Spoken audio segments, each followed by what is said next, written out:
Hello everyone, welcome back. I'm Jacob Silverblade, and today I've got a bit of a different video for you. It's the 25th today, and that means the season's, well, of course, new season next month in 6 days time? Is it? 6 days? Nope. Yes, 6 days time.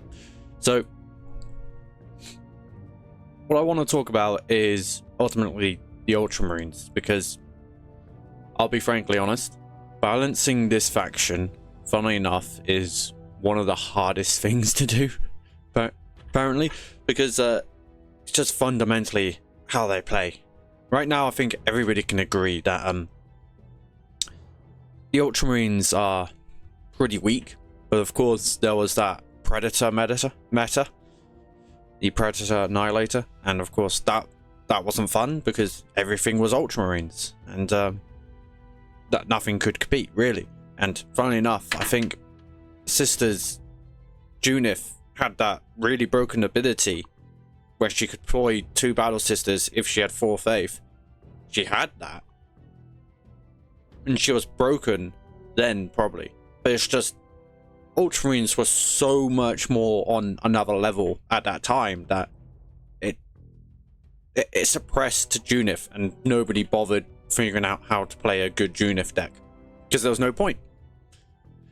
So getting this right isn't gonna be easy, and today I'm gonna be talking about 2 potential ways that Everguild could revert some nerfs which have happened to the Ultramarines / new things they could do with the Ultramarines, you know, changes they could make to ultimately make the Ultramarines hopefully balanced. I mean, like, that's a dream come true at the end of the day, and for them to ultimately be balanced, it might just literally be meta dependent. it's one of those factions, because they have so much energy cheats, so much refills, like this card you're seeing right here, that it's extremely difficult to balance that. And I would highly recommend that they very much consider, with cards like this and factions like this, I should say, they change stats rather than trying to change mechanics and changing energy cheat mechanics, really, because fundamentally that causes problems very quickly. So let's get into the 2 things they could do to change the Ultramarines, and yeah, see you then.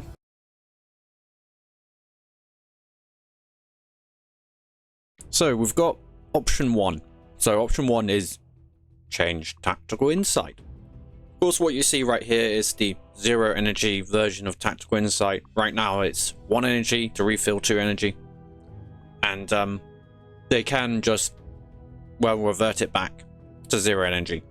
This will make the Ultramarines now bring them up level again, so they'll be roughly the same level of faction again, because they are a weak faction with ultimately a fundamentally broken card again, which is this card. They've always had this fundamentally broken card. It's always existed, and the entire faction has really been balanced in the past around this card existing. So a lot of the cards are just actually quite weak, just in general. Like, they do thing, it's like Codex is like a rally effect, but they get weak stats, and the Codex effect isn't particularly super strong. But Tactical Insight not only allows another Codex effect, but also then allows, so you can double up on Codex, which makes it, you know, doubling rally is always really powerful, basically. And then it also allows you to use Warlord power, so whatever that may be. So Lavarius' buff, you know, Titus gets Blast 2. Most of the time that's typically what he chooses. You know, you get Uriel does his ability, Tigurius draws a card, Calgar draws a card. You get that on top of a double Codex. So a Predator comes down, does 3 damage now. This will trigger Codex, You know, it does 6 damage to the target it needs to. And then you'll get to draw cards, so you're keeping up with tempo. You're not falling behind because of Tactical Insight, because, you know, most of the time play Calgar, to be frankly honest. And yeah, that's just really strong. That's what Tactical Insight allows you to do. It's a fundamentally broken card at 0 energy. At 1 energy, it's not broken.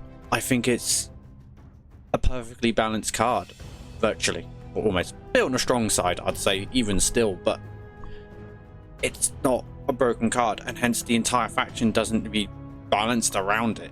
And this is why I don't want to see Ultramarines go back to 0 energy Tactical Insight.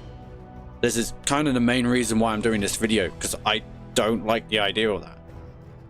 It's always been in the past, whenever like a mirror match of Ultramarines, it's always come down to who gets Tactical Insight first, slash who gets 2 copies of Tactical Insight. It really has. It's just, that was in the past when it was 0 energy. It fundamentally dictated how Ultramarines played, and it was a bit binary. Like, if I got 2 copies of Tactical Insight before 6 energy, and my opponent didn't, I had won that game. However, if the reverse happened, I had lost. There's pretty much nothing you could do about that in the mirror. And fundamentally, I don't think that's good game design. I don't think that's fun. I think that's quite boring, actually, playing the game. So I remember playing this before, playing the game around, yeah, Tactical Insight's pretty cool, but I think beforehand you had to, it was just if you drew it or not, and if you did, you win the game. And I didn't exactly like that. I don't think that's fun. I don't think that's interesting. So that is option 1. That will make Ultramarines as good as everyone else again. I fundamentally believe it. If they made Tactical Insight 0 energy, it would work. I don't want to see that happen, because I think at 1 energy it becomes a good card. It becomes quite a nice card to have. However, I don't think it becomes a fundamentally game dictating, put 2 copies of this in every single deck you play with, there's no other option sort of card. I think it's, and I think it belongs in Codex decks, you know, ones which really want to try and use the Codex, ones which, you know, go for Avenging Zeal, that sort of thing, as it stands at 1 energy. However, if you, I mean, like, yeah, it will fix the faction if they do this. Fundamentally, it really will. It will just make the Ultramarines be as good as the other factions, sisters, well,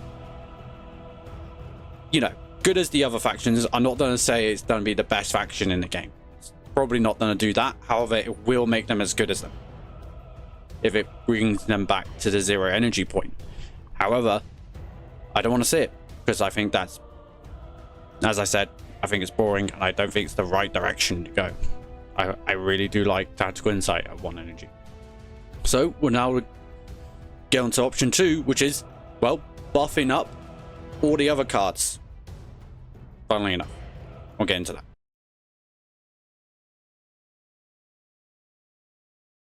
So we're up to option 2, which is fundamentally buffing up some of the cards inside the Ultramarine deck and seeing where they particularly lack.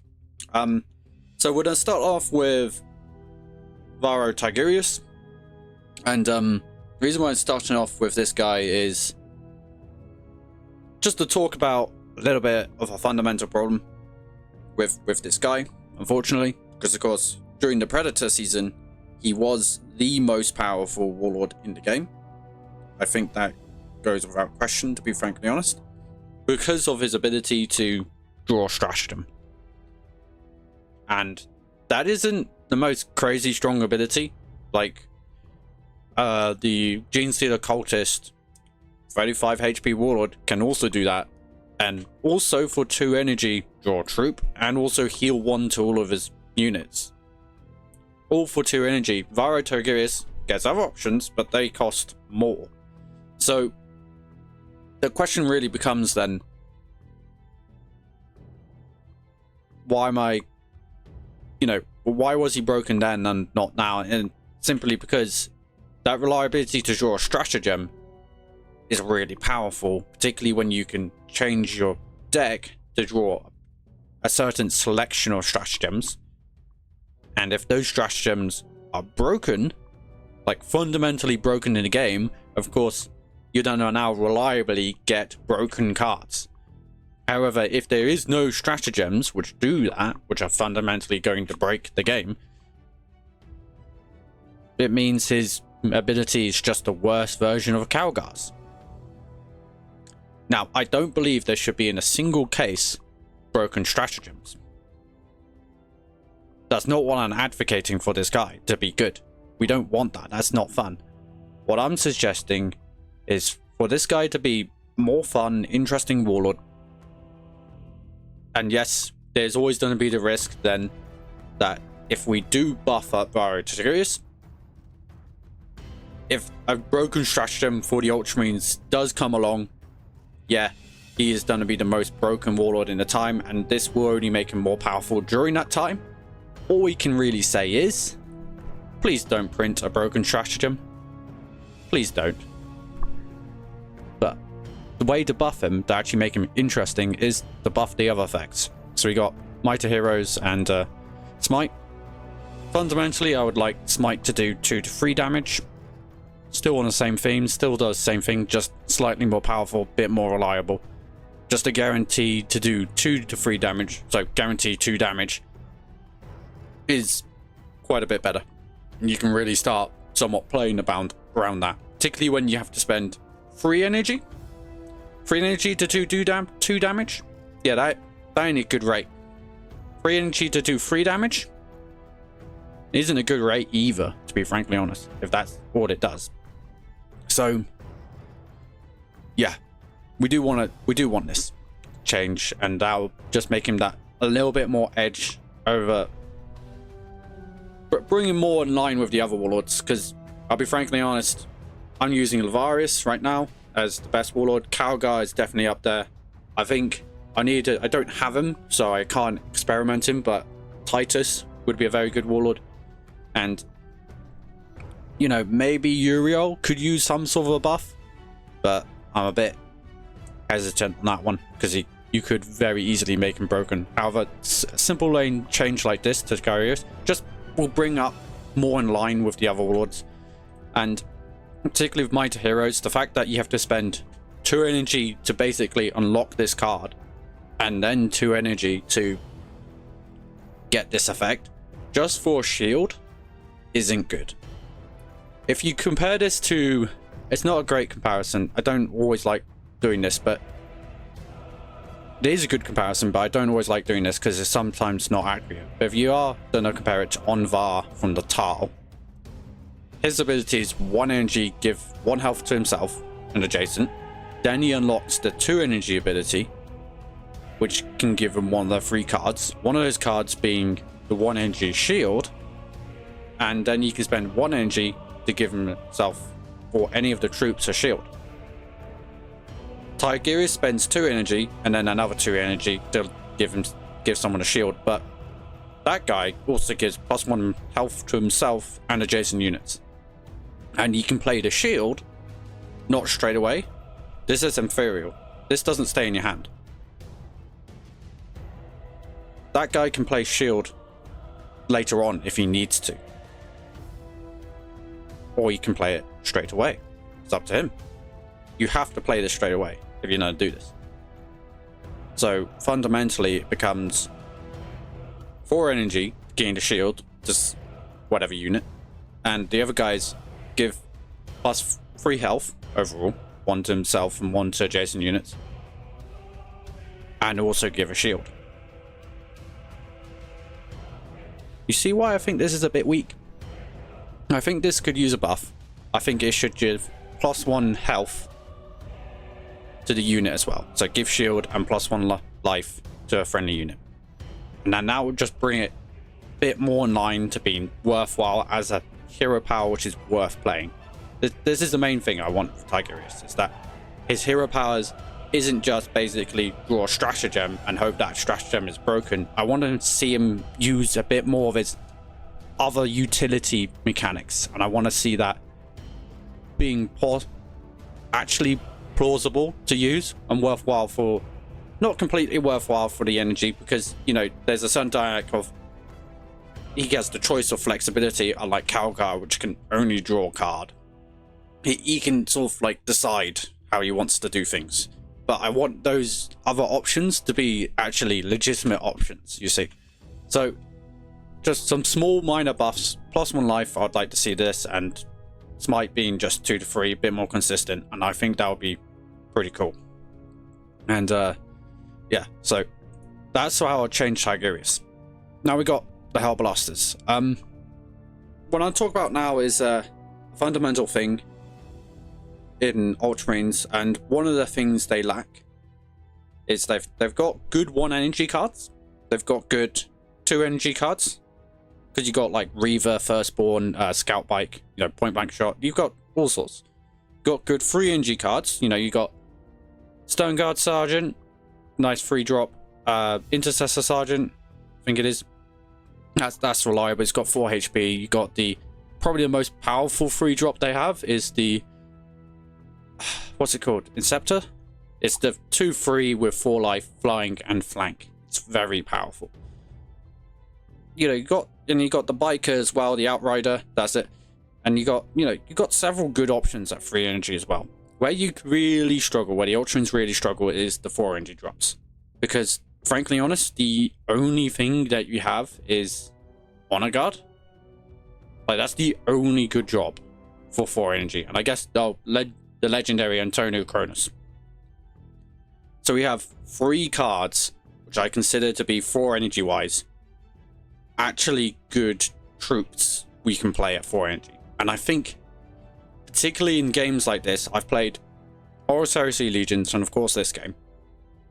Out of all the card games knowledge I have, I've also played a bit of Magic the Gathering Commander, but that's, you know, it's not competitive. So that's my experience for card games.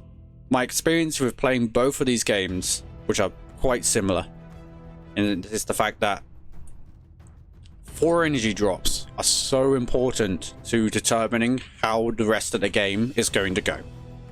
A broken 4 energy drop will make a faction stupidly powerful, because you get it on curve, you get on the 4 energy, and it can really dictate the pace of that game and who's the beatdown, who's not the beatdown.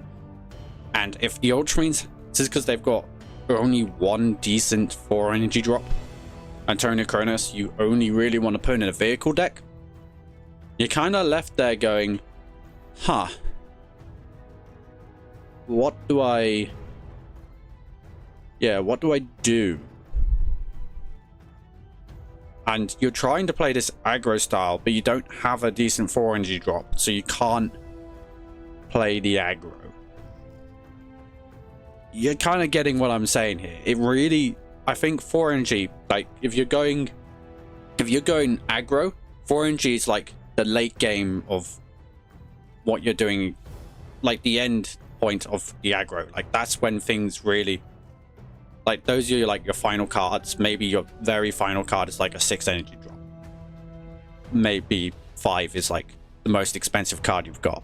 4 energy is like the upper end of an aggro deck. But in a sort of like a late game deck, 4 energy is like the starting point of the late game deck. So yeah, it's very interesting in the fact that 4 energy I find to be just such a crucial point in all factions with all cards, just as a what do they do on 4E? And if Ultramarines don't have a good 4 energy drop to play, it's not really worthwhile. So with that rant out of the way, we're going to Hellblaster.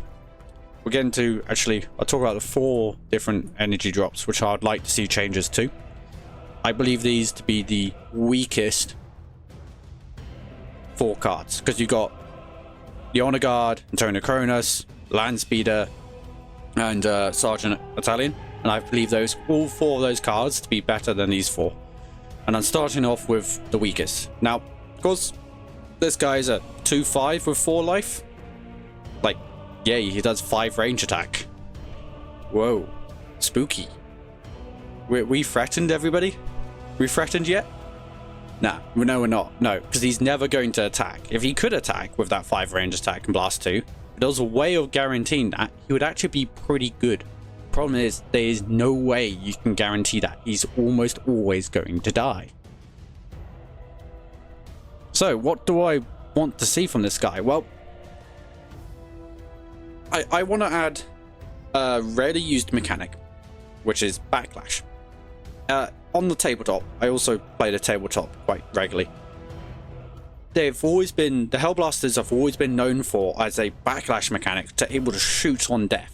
You know, you roll the dice and you might be able to shoot on death. People who played 40k know what I'm talking about. Particularly right now in 10th edition, that's literally their special rule. They've always been good with that sort of mechanic. I want to see that in this game. I want to see backlash, like deal 3 damage to a random enemy. And it makes it, I think they will make it actually this unit good. It's not only, I think, well, I hope that's thematic within the lore, that when they die, they keep on shooting on death, and it's like they're known for that, because heck, that's what I want them to be known for, because that's how it works on the game, in the tabletop. And since I want to see that represented here. So the backlash, deal 3 damage to random enemy, it means that for its low stats, you can only get some guaranteed damage in somewhere. And it means that, like, with the 5 range attack, okay, I don't mind if they nerf the 5 range attack to 4 range attack again and give it that backlash effect. But it does make it interesting, because you're like, well, it's really low stats, but it's got like high range attack. So we got to kill it quickly as possible so that we don't take that 5 damage and the blast 2. But oh wait, it's got a backlash effect. So you're like, well, how would I deal with the backlash effect? Because if we kill it straight away, guess what? It's just going to shoot on death and deal 3 damage. And I'd so love to see this guy playable, because he actually has a really cool voice line when he comes into play. Not many people, I've only heard it like when I was playing, what is it? It's not ladder, it's draft, that's it, recently, and I was like, oh my god, I wish this guy was good, because he has a really cool voice line. But here we are. So yeah, I think a backlash effect would be really cool, just that 3 damage, so they have to play around that, and I think that would make him worthwhile, and I think that'll be pretty fun, something unique, something which isn't standard, or yeah, I think that'll be pretty cool. Next up, we got the Imperious Invader. Of course, this guy's been heavily nerfed from this point. Codex give +1 range attack to all your vehicles. My golly, I would love this unit. I'd be playing a vehicle deck right now if I had this unit. And this would be my staple in every single deck. Absolutely. But reality is that Codex is give +1 range attack to all your vehicles this turn. It's not until your next turn. It's this turn, I'm pretty sure. So they don't get that bonus, and he's a 4 range with 4 health. No, that's a pretty bad unit. That's no. Yeah, if the average stats for like 4 energy is a 4 for 4 life, and then some kind of minor ability, that ability is minor, and it has 1 less melee attack. So that's a subpar unit. Ideally, I want to be playing a good unit, not a subpar unit. That's just reality. And the Primus Invader is just yeah, it's bad. So I kind of want, I don't mind the Codex, I just want to see some stats change back. I don't mind the Codex of like give +1 range attack this turn. I get it. I get why the permanent buff could be a problem. But I do want to see something change back. So like give it an extra health back. Or 3/4 with 5 health is, I think, probably decent stats. That's pretty good. So give its health back. It's, you know, it's literally 2 guys on a quad bike. It's probably easier to kill than a single Space Marine. Let's be fair. So either give its health back, or give, you know, or change its Codex ability back, so it's the range attack bonus is permanent, and it's hence a permanent buff. I would like to see +1 life. I think that would make this vehicle pretty good. Now on to the Primus Chaplain. Of course, this guy doesn't do this. He's got -1 life, and I was half thinking not putting Primus Chaplain on this list of changes, but then I really want to make the point that Ultramarines have terrible 4 energy drops. This is one of your better cards. I use this in my what's his name? Lavarius. I use it in my Lavarius deck. Because at least he synergizes with what that deck wants to do. That deck wants to put in multiple Space Marines very quickly. You buff them all up and you attack. He does the buff them all up part. And he's, you know, on the 4 RNGs, he's one of the more expensive cards to play with that combination. And so, yeah, he works specifically in that deck, and I wouldn't use it in any other. He doesn't work in that deck. Well, he does work in that deck, but that's nothing else, and he's just terrible in every other option. He just gives +1 life to himself, so he's a 4/4 with 4 life, and that's it. That's at best generic. You have to play Codex to just get a generic card. Like, it's not a good card, it's a generic card. But with 5 life, a 4/4 with 5 life, and also potentially buffing other cards, just like as a bonus, yeah, that's a really good card, and it's actually problematic. So, what do I want to see? I want to see him get more life again, because the whole point of him is meant to be buffing up board, so he's meant to be able to live and then give a buff again to another unit. But I want to see a generic stat decrease. I want to see him have 1 range attack. I want to see him be, when he gets his Codex off, a 4/2 with 5 life. So he has a weakness. You know, you can attack him on the range attack. He's not meant to be a range. Like, what is he doing for that pistol to have 4 range attack? Like, pew pew, 4 range. Yes, definitely. No, he has a pistol. He wants to smack you in the face with his Crozius. Give him -9 range attack. Give him 1 range attack. But give him his extra life back, because he's a chaplain and we need him. I'd like him to be a decent unit. So yeah, that's how I change chaplain. Next up, we're going to talk about 5 energy drops. We've got 3 cards here again. Sergeant Salient, Victor Warsuit, and Aggressor Sergeant. And this is somewhere where we also lack a little bit, not as bad as 4 energy. And I want to go over some of these because I think they've got some fundamental flaws. Particularly Sergeant Talion. He's a legendary, for goodness sake, and he's a bad card. So I think they just got some fundamental flaws. They haven't thought about how the interaction works, how to actually utilize their effects, and I think that'll be pretty important. The 5 drops could be better. They could be better, but they're not terrible.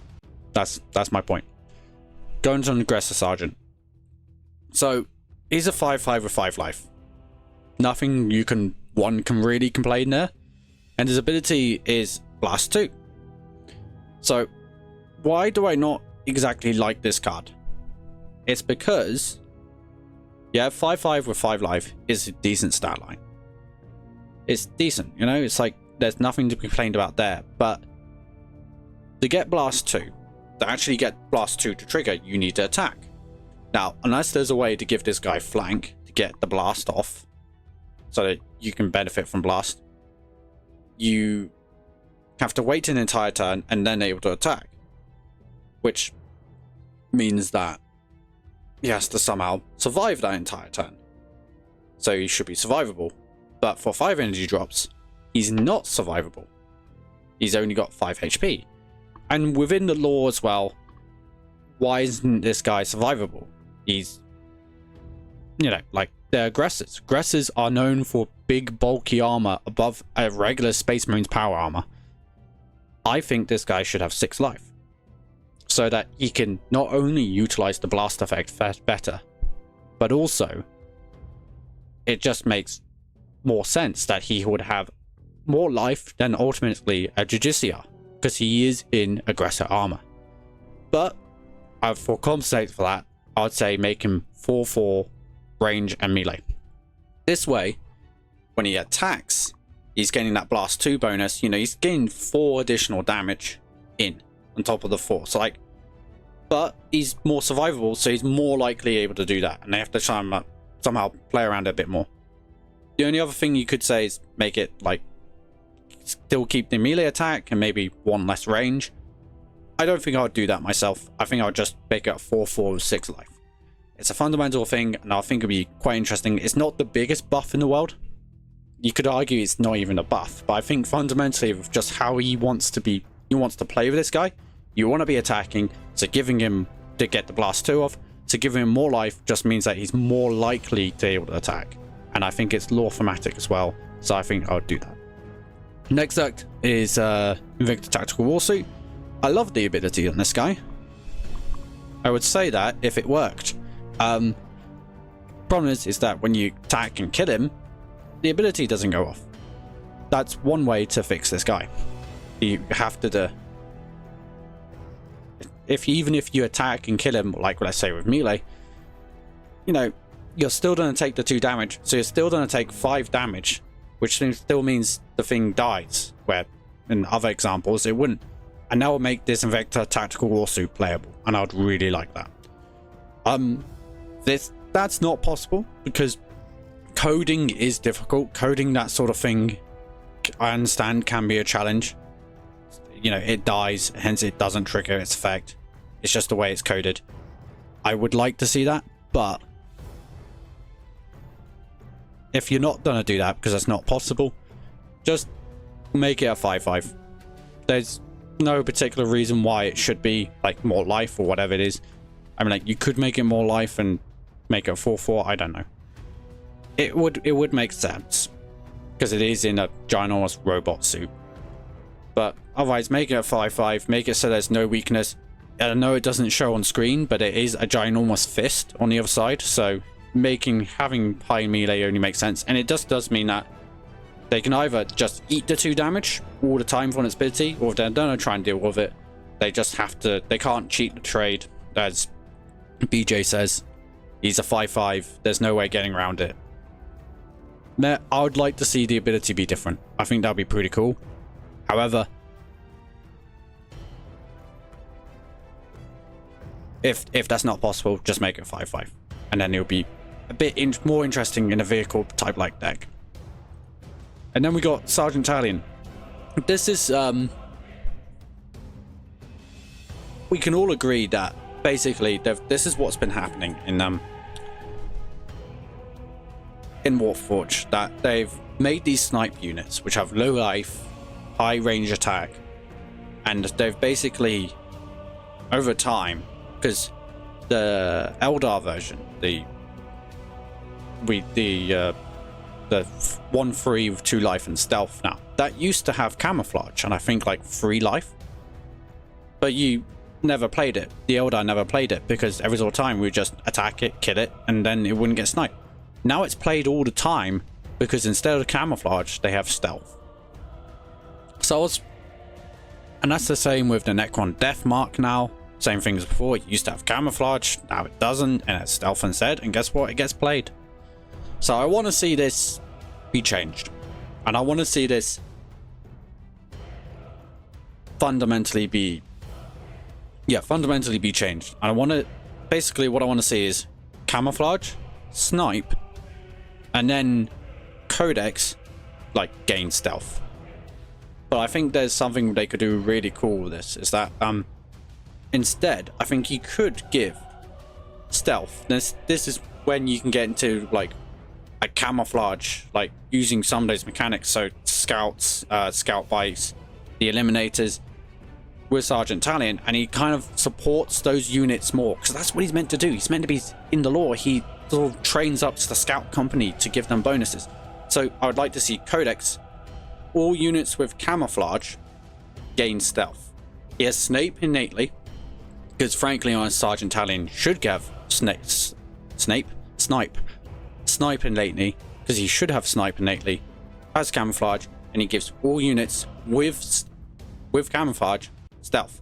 It also means that you right now, like, the best way to use some of these snipe units is to give them flank, just because then you get your snipe effect straight away off. It also means that if you try to do that, you're kind of like, you can't just instantly give the guy stealth. Of course, when he attacks, he comes out of stealth anyway. So, you know, if you play this on 5, use the 200 flank tactic to give him flank, you would have stealth at that point, and you would go out of stealth to attack. So, you know, it's up to you what you want to do with that. But I think it'd be really cool if you gave all camouflage units stealth, and I think that would work really well. The only thing which would be said on that is a combination play to give your entire board stealth. But then I think, which is with this card, Shattered Location, give camouflage to your troops, and then with Sergeant Italian, they'd all gain stealth. I think that would be really cool, and it would lead to so many like potential combo plays that you could do to protect your entire board. You know, you can try and at least start playing Eliminator with this Codex effect, because you could play this guy in Eliminator, and they both have camouflage innately, so they both gain stealth. You would use scouts and all that, and the scout bikes would really, and I think it'd at least be interesting if he was Codex as sniped innately and a Codex gains stealth if he had camouflage. And it does mean that also that if he attacks, guess what? He attacks, he loses camouflage. So if he loses camouflage, he's not going to automatically keep on giving him stealth anymore. So I think I like the idea of this. I'd love to see something like that. Just a Codex effect, give stealth to your units with camouflage. And I think that would give this card a purpose to play it because of Sergeant Italian. And I think it'll be so fun. It'll be so fun to try and see. I mean, like, I don't think it would come up that much. I don't think you're going to start seeing a Repulsor Executioner with stealth as much as that would be funny. Just like play Repulsor Executioner turn before, play this, use camouflage, so they both gain camouflage, and then he gives them both stealth. That would be hilarious. But I think that would just be so much more interesting than just, at least it would you know, it would offer a bit of flavor, a bit of interest to this card. So that's what I would like to see. That's Shattered Location. And now we go on to the Predator Annihilator. Of course, this guy, I understand everybody, this guy did break the meta 2 months ago, whatever it was, and it wasn't fun. I actually, as an Ultramarine player, I didn't play, frankly honest, during that meta, partly because I didn't have Predator itself, and I still don't have whatever the 3NG card is now to do the whole broken combo thing. But this card ain't a bad card. It's actually a pretty good card. The only thing I don't like about it is, what does it do? Like, we have a Storm Talon, and the Storm Talon is basically this card, but slightly, ever so slightly different. They both do the same thing, basically. That's what I'm saying. And I want to see this card do something different. I want to see it be a bit more interesting, you know? I would like it to almost not have a Codex effect, because there's a lot of Codex things in the game right now, and with the Ultramarines, and virtually every single card has Codex, so, which is a troop. I just want to see it do something different, because as it stands, it's just like, meh. Maybe you use this card, maybe you use the helicopter. Who really cares? Meh. I want to see it something different, and it's not really a complaint about balance. I just like to see it. It's a fundamental problem that this card has, because I think it's the weaker, slightly weaker of the two, and I think I want to see this be a bit more interesting, a bit more fun. Do something slightly different. I don't know what that exactly could be. Of course, BJ said Codex, like, deal 5 damage to a unit with armor. It would mean that, funnily enough, if he plays Grizzled Scarboy, it would start doing 4 damage to the Warlord, and it means that it wouldn't be worthwhile when I have this Predator in hand. But apart from that, like, you know, what does it do? I think you could do something similar, just it only damages monsters / vehicles, because there is a monster card for the Tyranids, and there's vehicle cards as well, and there hasn't been this anti-vehicle, anti-monster sort of thing, so that would be quite interesting to implement. Or we could just fundamentally, like, just just change, just like something unique, bit more different. Like you could always do rally, do damage. I mean, like that wouldn't be that interesting, to be honest. Rally, do damage is pretty much codex without a condition. Let's be fair. So, you know, thinking something unique about this card which would make it interesting, and I'd love to see that. Now going on to stratagems, and this card, of course they've buffed this in the previous update with the forward deployment, give flank +1 melee and range attack now, which is a big deal for all units basically with snipe, because that +1 range attack actually means that, for example, on 5 energy, you could play the Primus Eliminator with the 4 range attack, give it flank, +1 range, so it's now got 5 range attack, and it can snipe like a 5 energy unit. And most units for 5 energy do have 5 life, some have 6, so you might need a punch with warlord as well, but it does this guy just a way of just like removing that unit. And as much as that is fun and interesting, right now Ultramarines cannot really go late game. Like, they can't grind you out like Sisters or anything like that. They don't have like sabotage to endless wazoo like the Gene Stealer cults do. So, or anything like that. They don't have like the Tyranids late game with Turvagon. So they're not really capable of doing that. So it doesn't really, there's no incentive to do that right now. So fundamentally, forward deployment, if you think about the card, like +1 melee, +1 range is nice. With flank particularly. But if flank is like worth 1 energy, because Tyranids, I know, but Tyranids do have a 1 energy give flank. If that's worthwhile to play, which quite often for them is. So flank is worth 1 energy. And I've talked about this before, but an average stats for 4 energy is like a 4/4 with 4 life. Okay? The average stats of a 6 energy is 6/6 with 6 life. 1 energy, 1/1 with 1 life. You get the idea. That means that for that 1 energy, if flank is worth 1 energy, that 1 energy, it should be giving +1 melee, +1 range, and also +1 life. And that is how I would buff up this card. Because that means that it can just be generically used in multiple different, like, not multiple different, but like, it'll be worthwhile just as a play. Just to buff up a card if it needs that extra little bit of buff. It wouldn't be for good rate. However, if you do need a flank play, then it becomes, you know, worthwhile, and it actually becomes worth its cost, I'd say, for deployment. I'm really talking about this card because there's multiple different cards they could totally buff up. I'm talking about this card because they buffed up in the last patch, and if they want this card to actually be playable, I think that's what they have to do. It's not going to be an amazing card if they do that, like +1 melee, +1 range, +1 life with flank for 2 energy. It just isn't actually really that playable. But I think it becomes just about worthwhile to hold within your hand to give that bonus to somebody when you need the flank. And so it's worth a consideration by that point, I'd say. But I haven't bothered even testing this because I don't think it's not worthwhile for Ultramarines. It's really not. Now we're going to Angels of Death. This was a consideration with Angels of Death in the past, because of course when this game first, like, what is it, beta now? I can't remember. I don't really know the technical names, but when it was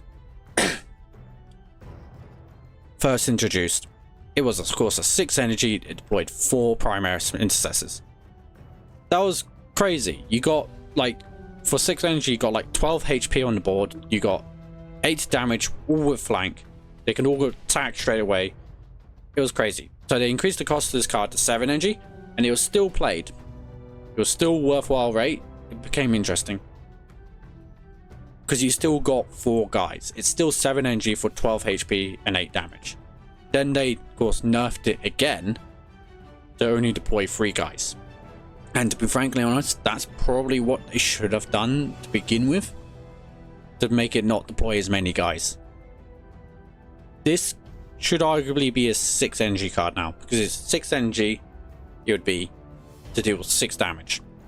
Each guys have got 3 HP, so most of the time at 6 energy units, they all do 3 damage on at least either melee or range.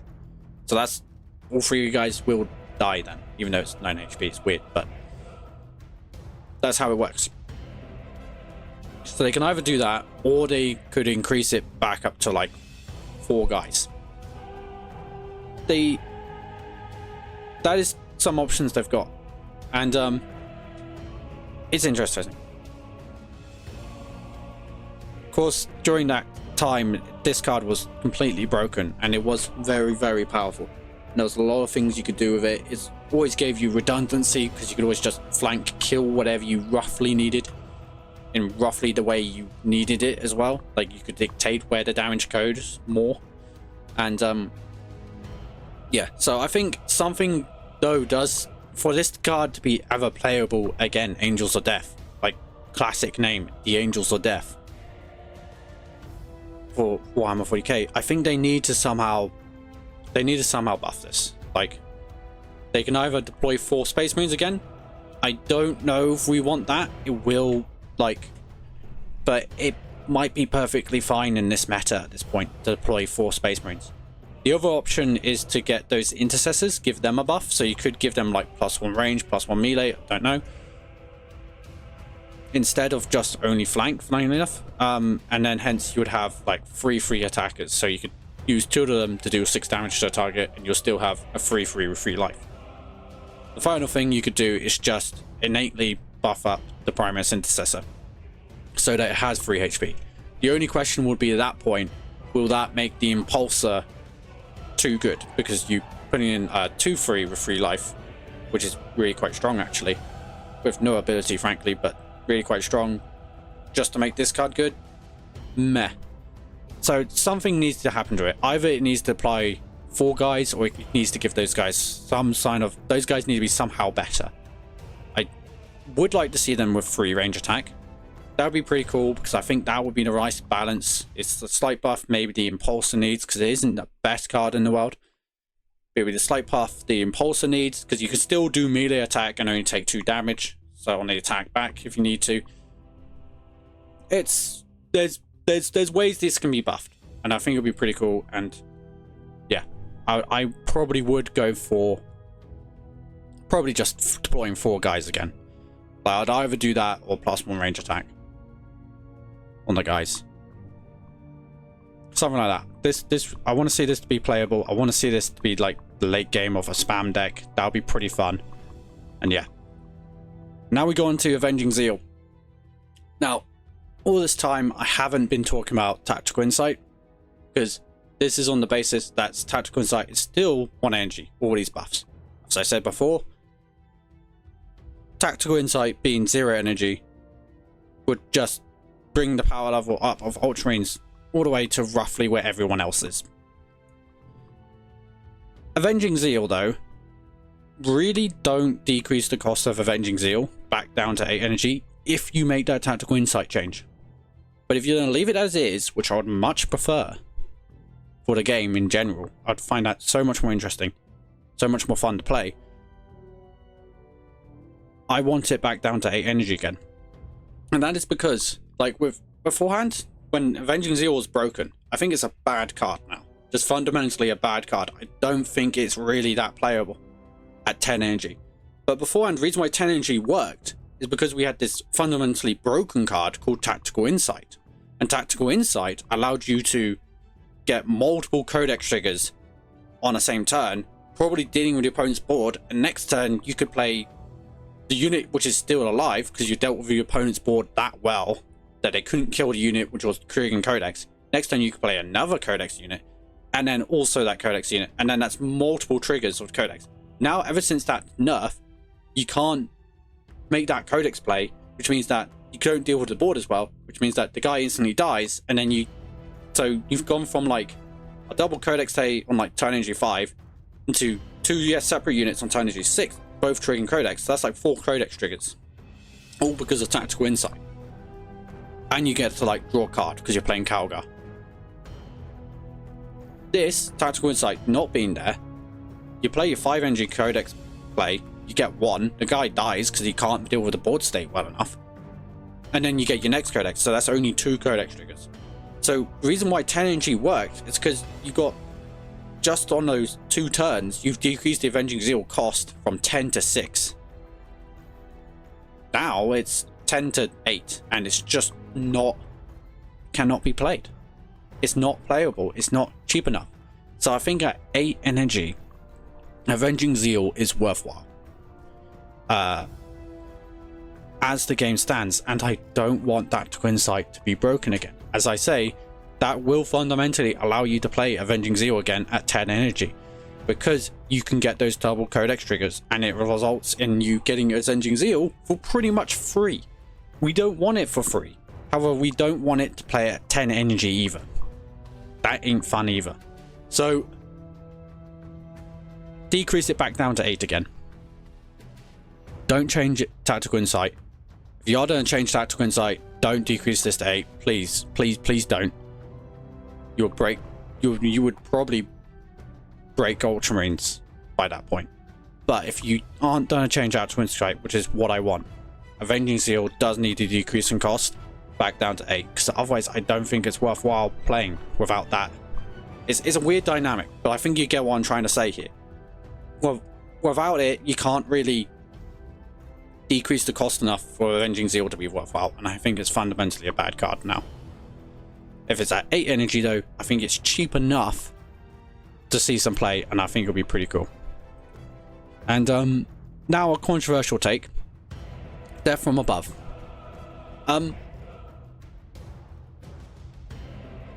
This doesn't have to see change, because it is a decent card in my opinion. I don't think it's that good though. I don't think it deserves the hype that many people have given it.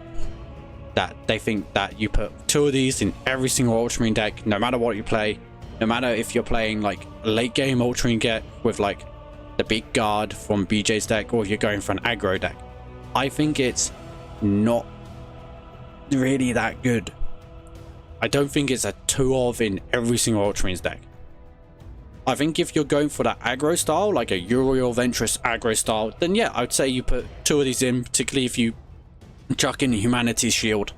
Humanity's Shield allows you to have that extra turn with Death from Above, but quite often I find that it's just a dead card. Because what it really does well is that you have 8 energy, you do 8 damage face, and then that's lethal, you win the game. Great. What happens if you have start the game with 2 of these cards in your hand? Okay, you mulligan them away. Well, one's, you could argue that. Quite often though, I'd start with 1 of these, I mulligan it away, I get another Death from Above. Or I get some of my late game for my early game, so I mulligan away 2 of the 6 drops in my starting hand. And I mulligan both, and I get then 2 Death from Aboves. And I'm like, well, normally a 4 energy card would be better off than a 6 energy card in my mulligan hand. But not here. Not in this case, not with a Death from Above. Because you have to use it. It's not a good ray. I do not believe, and this is why I believe it's a bad card, because I do not believe it's a good rate to play with just the Destroyer troop. What, they put down a 4 energy troop with 4 life? Okay, you destroyed it. That's the best case scenario for Death from Above in like just playing it early on. You do 4 damage, great. Face, great. You've taken like from 31 to now 27. Brilliant. He's now on 27 life. Do you have any tempo to continue doing damage? No, you don't, because you played a Death from Above and you just used 4 of your energy. The guy kind of just looks at you and goes, well, great. It hurts a bit that I took 4 damage to face, but here's my 5 energy drop, and now you're suffering. You're getting the idea. I don't think this is really that good of a card. It's only useful in certain decks, and it's a real tempo loss if you have this in your hand to begin with, and you have to use it because you have no other play, no other option. So you have to use this to take out the opponent's troop, but then they just play a 5 energy drop, and you're just now behind. and you're meant to be going aggro. That is 100% a thing, 100% a thing that's happened in the past, and it really does hurt. So what I want to see is that deal 4 damage. If the troop dies, draw a card. Because I think fundamentally when it was 5 damage before, back in the past, it just meant that you could take someone out from 12 HP away when you have 8 energy. And that's pretty scary. And it did fundamentally break it. It wasn't too bad either, because there's some 4 energy troops out there which had 5 HP, and you could just take them straight out. And 5 HP, taking out 5 HP unit is totally different than taking out 4 HP unit. And that's why I didn't like it now either, because if you do use it against 5 HP unit, you have to then attack it with your Warlord, and guess what, you take some damage back, and you haven't done any tempo play. You haven't managed to get any more damage from the face in. It's like, it's just a fundamentally bad card. So I want to see that, so that it's actually worthwhile to have it in your hand as like an early play 4 energy trade, just to be able to deal with the opponent's stuff and still keep that advantage that you have the extra card in your hand, so you can keep on going face sort of thing. Because without that, you can't. I don't think it's really that good. It's only useful in like that 8 energy point when you have 2 of these in your hand, and then you can just snipe out the enemy Warlord. Yeah. So yeah, that's how I change Death from Above. And this doesn't need a change like desperately compared to some of the other cards. Like the worst card on this list personally is Hellblaster, like 100%. I really want to see that change, but that's not. There we go. There we go. This is personally, I think this has received too much hype for what it does. And I would actually like to see this to be changed, because so often this is just a dead card in your hand which does nothing. I'd rather have virtually anything else. I'd almost have Hellblaster at that point, because then it'd at least be a play that I could make, and at least do 2 damage to something when they have to try and remove it, whatever it may be.